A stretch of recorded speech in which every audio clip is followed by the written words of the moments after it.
নমস্কাৰ। আজি আপোনালোকৰ মাজলৈ আগবঢ়াই দিছোঁ কবি প্ৰণৱ কুমাৰ বৰ্মনৰ কাইলৈৰ পৰা অলপ নতুন কিবা বিচাৰি। আবৃত্তি অমৃত বৰদলৈ। কাইলৈৰ পৰা অলপ নতুন কিবা বিচাৰি, বন্ধ কোঠাৰ ভিতৰত স্মৃতিৰ ধূলি জোকাৰিম। ধূলি হৈ মজিয়াত সৰি পৰা হৃদয়ৰ পৰা তুলি ল'ম শৈশৱৰ ঢকুৱাৰ গাড়ীখন।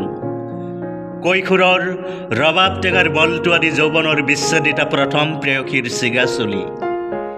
কাইলৈৰ পৰা অলপ নতুন কিবা বিচাৰি, নিজৰ ভিতৰতে সুগন্ধি কৰি তুলিম বতাহ।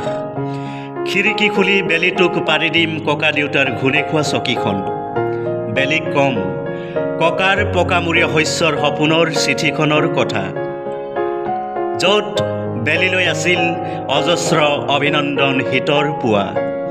আৰু চকীখনক কম কেনেকৈ পোহৰ ছবিৰ ককাতকৈও সি জীৱন্ত অধিক।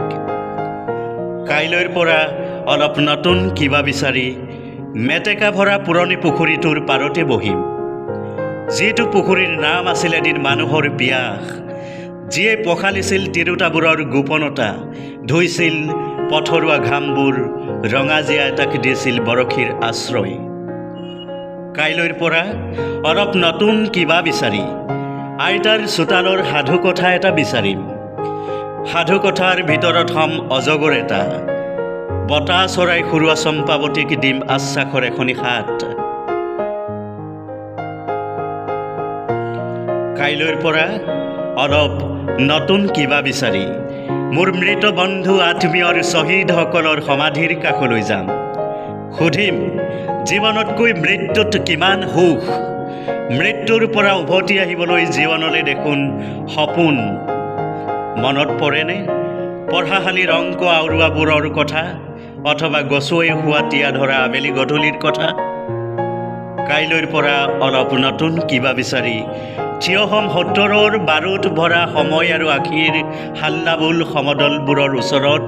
চুই চাম ৰাস্তাৰ তেজ, খালী কাৰ্টিজ, লাঠিচাৰ্জ হোৱা পিঠি, বলাৎকাৰৰ চিঞৰবোৰক চুই চাম নিৰ্ভীক কণ্ঠ, আত্মবলিদান, আপোচ আৰু আত্মসমৰ্পণক।